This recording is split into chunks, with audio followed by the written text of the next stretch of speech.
एक विदाई भोजन। यीशु ने बीमार लोगों को चंगा किया और भूखे लोगों को भोजन खिलाया।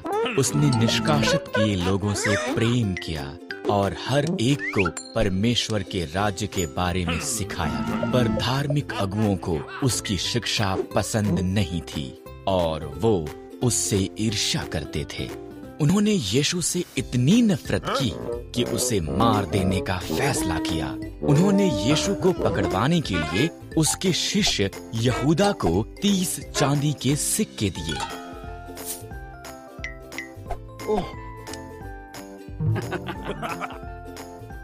तब यीशु ने उसके शिष्यों के साथ फसह मनाकर जब वो खा रहे थे, यीशु ने उदास होकर कहा, तुम में से एक मुझे पकड़वा देगा।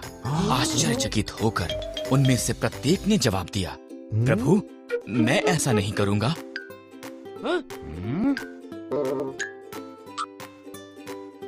ये सत्य है, यीशु ने कहा, यहाँ पर खाते तुम में से एक मुझे पकड़वा देगा। प्रभु, ये मैं नहीं, यहूदा ने कहा। तू इसे जानता है, यीशु ने जवाब दिया। जा, इसे शीघ्र कर। इस तरह यहूदा चला गया।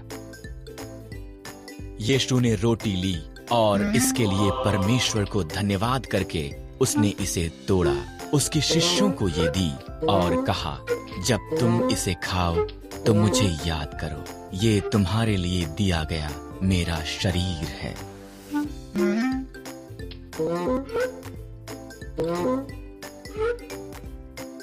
तब यीशु ने एक कटोरा लिया और इसके लिए परमेश्वर का धन्यवाद किया।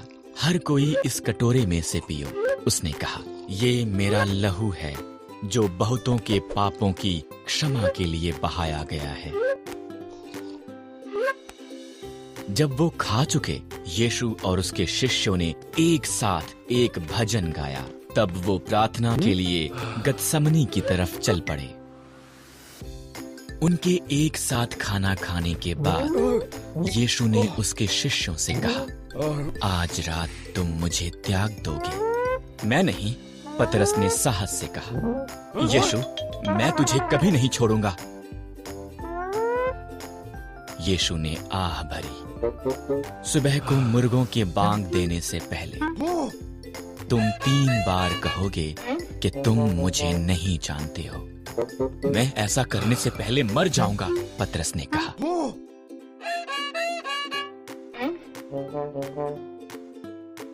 जब वो गतसमनी के बाग में आए, यीशु ने उसके शिष्यों को उसके साथ प्रार्थना करने के लिए कहा। शिष्य थक चुके थे, वो सो गए। यीशु ने अकेले पिता से प्रार्थना की। यीशु जानता था कि उसके दुश्मन उसे मार देना चाहते थे। वो ये भी जानता था कि मरना उसके लिए परमेश्वर की योजना थी।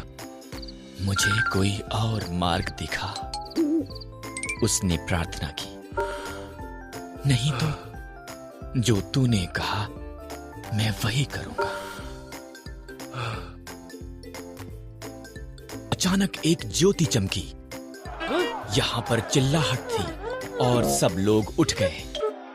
एक क्रोधित भीड़ धार्मिक अगुओं के द्वारा भेजी हुई आई।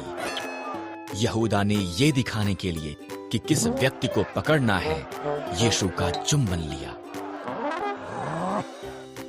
मैं ही हूं जिसे तुम ढूंढ रहे हो, यीशु ने कहा। जब उसने ये कहा, वो पीछे हटे और जमीन पर गिर पड़े। तब उन्होंने यीशु को पकड़ा और उसे धार्मिक अगुओं के पास ले गए।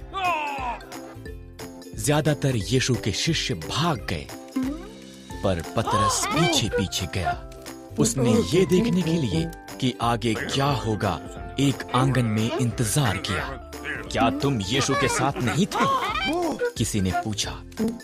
डरे हुए पतरस ने कहा, नहीं। 2 और लोगों ने भी यही बात पूछी। तुम गलत हो, पतरस ने कहा। मैं तो यीशु को जानता भी नहीं हूं। पतरस ने यीशु का 3 बार इनकार किया। जब उसने मुर्गे की बांग को सुना, वो बुरी तरह रोया।